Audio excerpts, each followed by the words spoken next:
Hello, hello. Hope you are doing absolutely fantastic today. If you are a returning viewer, welcome back.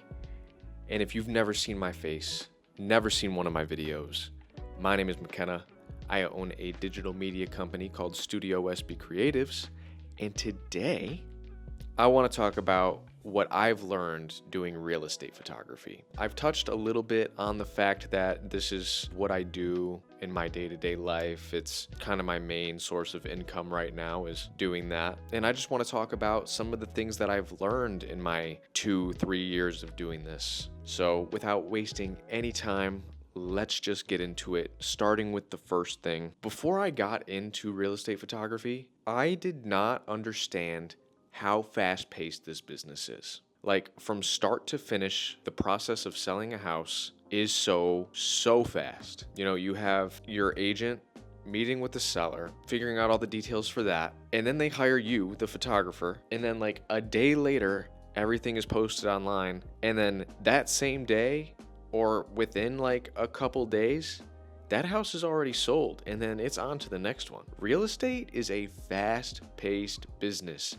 and everybody needs to be doing exactly what they intend to do at every step of the way to make it a very streamlined and very quick process. Like, these people don't mess around. Like, if they want something done on a specific day at a specific time, they want it done on that specific day at that specific time. And, you know, having to move schedules around is like a major inconvenience. It's not just like replanning a time to do like a business call or something. Moving something hours or days in either direction can screw up the entire process. And it's just crazy to me, like, how fast-paced this business really is. Like, I'm doing 3, 4, 5+ shoots a day for all these different agents all over the state. And I do that every single day. And that real estate is trading hands faster than even I realize. Because after I take the photos and upload them and, you know, they're not my problem anymore, like, I don't know what happens to that listing. I have met with real estate agents a day or two later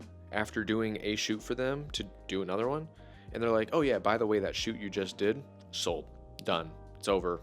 I'm like, did it? I don't even know how it made it on the market that quick. So that was something I definitely didn't know about real estate. I thought it was, you know, there was more of a process to it. No, I would have been wrong. The second thing I've learned while doing real estate photography is that I don't know if it's just Michigan or if this is, you know, kind of how it is everywhere, but there are so many houses with similar, if not the exact same layout. And I'm not just talking about houses in neighborhoods, like that's pretty obvious that those houses would be very similar. I mean, they're all developed by the same people, but I'm talking about like when you have houses that are cities and miles away from each other that have the same layout as other houses.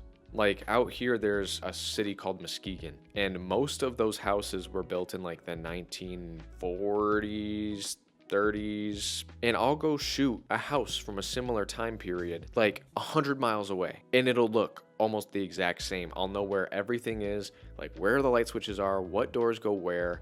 I don't know, it's just kind of a really weird concept. Like, after you've been in so many houses, you start to notice patterns about things. Like, you might hear it and think that that sounds obvious, but you are not prepared to just really walk in somewhere and immediately know where everything is, having never been there.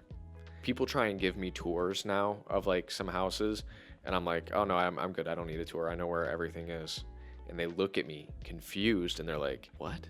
I'm like, I have seen this house 100 times now. I know where everything is. I'm just here to do my job. Let me work, and I'll get out of here. And they're like, okay.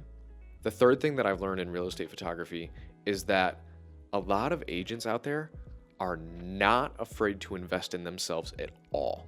I'll get shoots that have 10 different things attached to them, and I show up and it's like a tiny little house. I'm like, why why does this person need all these things for this tiny little house? It's always the same agents too. It's never like different people. It's a lot of agents get the bare minimum. They're like, I just need photos and this thing, and like that'll be done. Sometimes you'll meet an agent that has like a niche where they like to do a certain style video or this thing or that.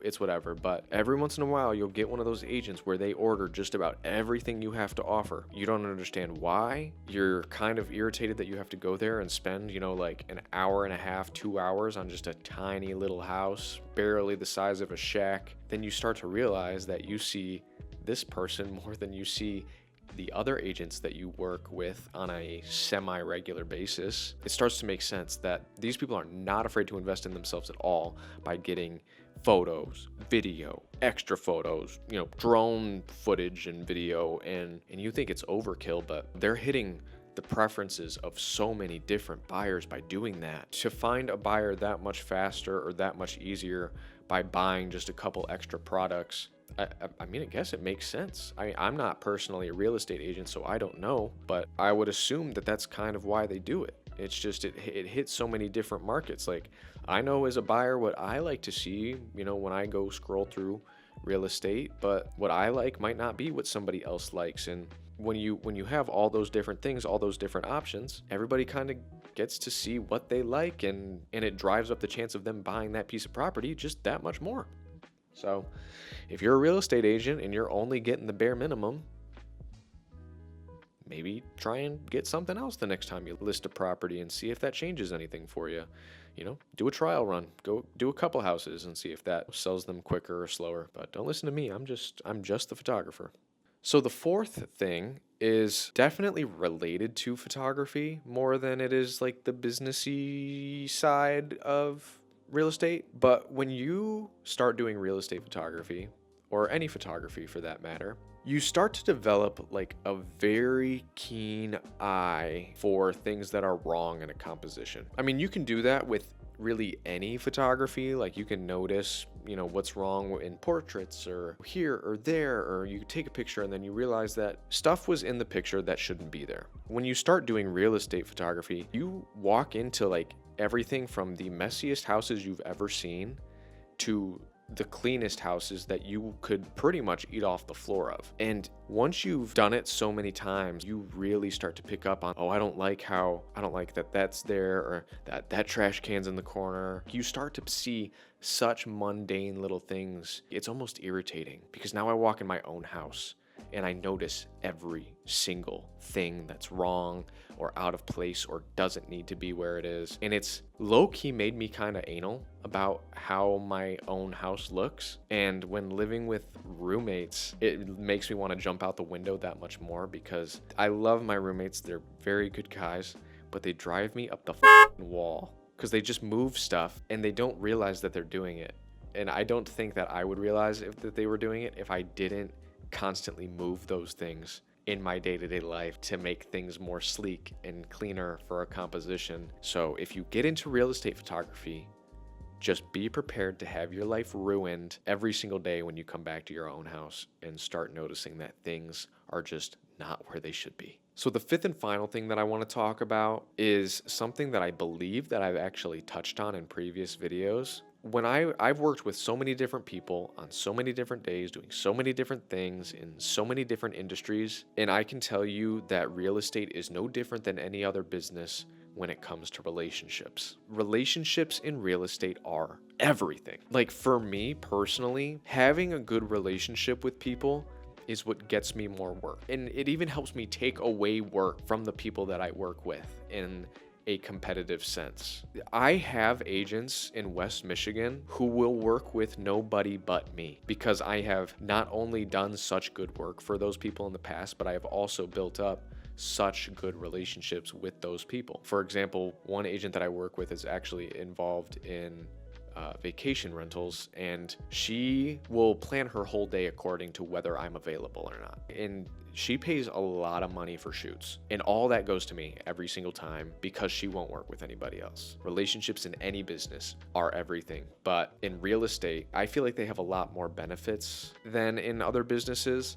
Mostly because, those other businesses are like one plane of transactional, and it's like somebody wants something, you have it, transaction, vice versa, whatever. In real estate, it's really cool because you can build a network of all these different people who have all these different things. And for me, I actually want to get into real estate, as a buyer and as an investor. But after 2 years of building up good relationships, I now have all these different contacts that I can call at the drop of a hat and be like, hey, I need a listing like this. Like, who can you put me in touch with? Do you have anything like this? I mean, technically, I guess you could do that even without those relationships, but those relationships are going to send you to the A1 top % of people on their list of people to help. It's just how it is. And it's also really cool, being a photographer, I get to see everything before it's listed. I get like sneak peeks of a lot of the real estate being sold. And it's like, I mean, just not too long ago, I found a property and I knew somebody who was interested in it. And I was like, hey, I know you were interested in something like this. I have something like this coming on the market next week that I just took photos of. Do you want to try and do something with it? And, you can set up business deals that way and finesse a little bit, and maybe get a little extra money. And I mean, wouldn't impede anything. I mean, pretty much everybody's winning in that situation. You bring the seller a buyer, the agent gets commission. If you are able to do some sort of wholesale thing with it, you might get a little bit of off the top. Like, there's a lot of opportunities to make money in real estate. And it took me a while to get to the point that I'm at now, saving my money and learning how to play the game and building these relationships. But I mean, 2 years is not a long time to get involved and start doing that. And I'm just, I'm right there. I'm ready to ante up and finally get myself in the game, which is a very, very exciting thing. So if you take anything away from this video today, just understand that relationships will carry you to wherever you want to be. Plain and simple, dunzo, no more discussion is needed. But that's pretty much all I've got for you today. So if you like this video, go ahead and give me a thumbs up. If you want to discuss anything I said in this video, go ahead and drop me a comment. I will reply to any of them that I see. And if you want to see more content like this, maybe just want to see more of my face, or you want to see what other crazy adventures I get up to in the future, because there will be some crazy adventures in the future, go ahead and hit that subscribe button. And with that being said, that's going to wrap it up for this one. Thank you so much for watching, and I will see you on the next one.